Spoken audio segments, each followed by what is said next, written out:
Yo, je me présente, Bovine, et bienvenue dans cette nouvelle série, le grimoire des jeux vidéo. J'ai concocté cette petite vidéo pour celles et ceux qui souhaitent se lancer dans les RPG. Je vais vous présenter 3 RPG parfaits pour débuter. Un accessible pour poser les bases, un peu plus exigeant, et un qui vous fera comprendre pourquoi ce genre est incroyable. Alors, installez-vous confortablement et ouvrons ensemble une nouvelle page du grimoire des jeux vidéo.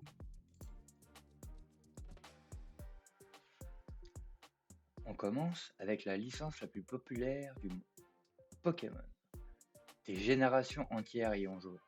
Et si vous cherchez un premier RPG accessible, c'est le choix parfait. Le système de combat repose sur une mécanique très simple à comprendre. Le feu brûle la plante absorbe l'eau et l'eau éteint le feu. C'est la Triforce des éléments, une logique intuitive qui vous apprend les bases de la stratégie sans prise de tête.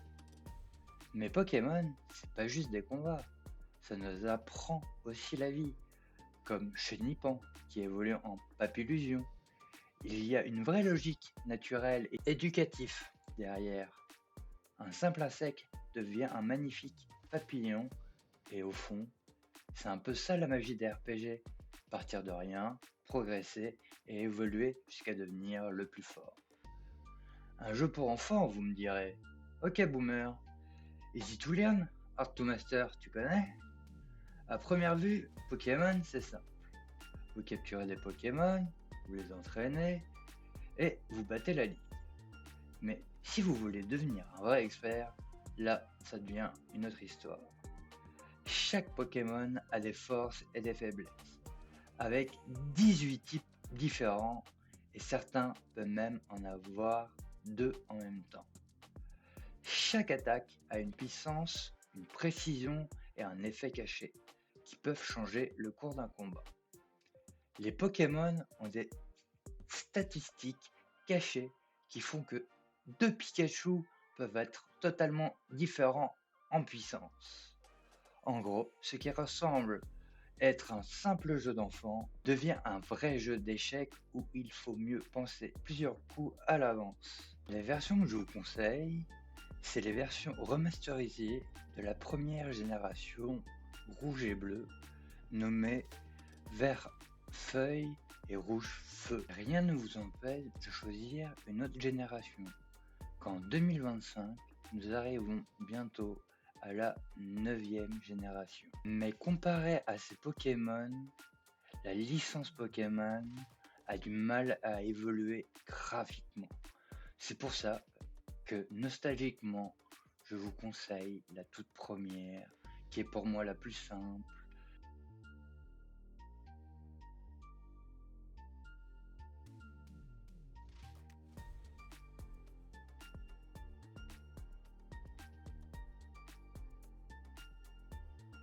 On ne peut pas parler de RPG sans parler de Dragon Quest. Ce sont les précurseurs du RPG japonais. Ce qu'ils font, ils le font depuis 1986 et ils le font extrêmement bien. C'est un peu comme parler de musique électronique sans mentionner Daft Punk, c'est juste impensable. Mais ce qui est impressionnant avec Dragon Quest XI, c'est qu'il arrive à être ultra accessible en étant un RPG profond. Vous pouvez choisir entre combat automatique ou manuel. Vous ne pouvez jamais vraiment vous perdre car le jeu vous donne toujours une direction claire via le menu ou les PNJ. C'est le genre de RPG où vous prenez plaisir à explorer sans avoir peur de tourner en rond. Et là où le jeu brille vraiment, c'est dans sa personnalisation et son système de progression. Vous ne faites pas qu'améliorer votre équipe, vous la façonnez selon votre style de jeu. Chaque personnage peut évoluer vers des branches différentes, spécialisées en armes, magie ou techniques particulières. Vous pouvez refaire le jeu avec une toute nouvelle stratégie et avoir une expérience complètement différente.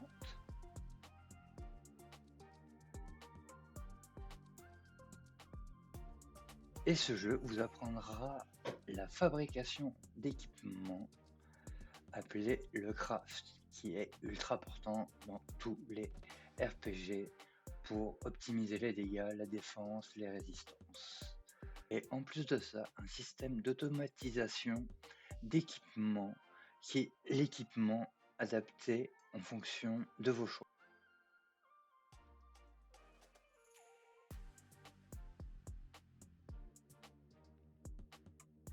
Si on parle de RPG qui font vivre une aventure, on ne peut pas passer à côté de Chrono Trigger.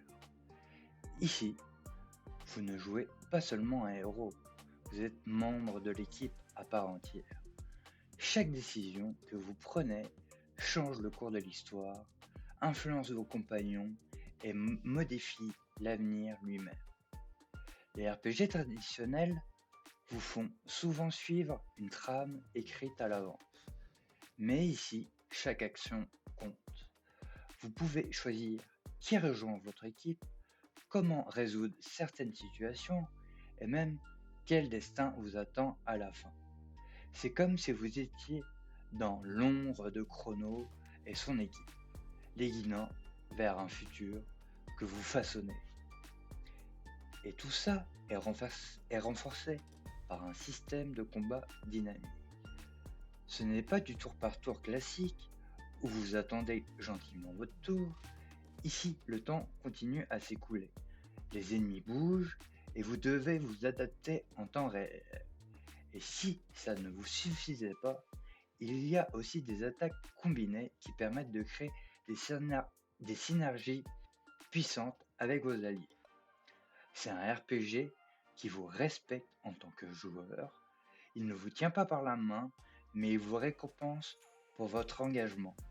Il vous pousse à rejouer l'histoire, à tester d'autres chemins et surtout à voir toutes les fins possibles parce qu'au final, il n'y a pas qu'une façon de sauver le monde.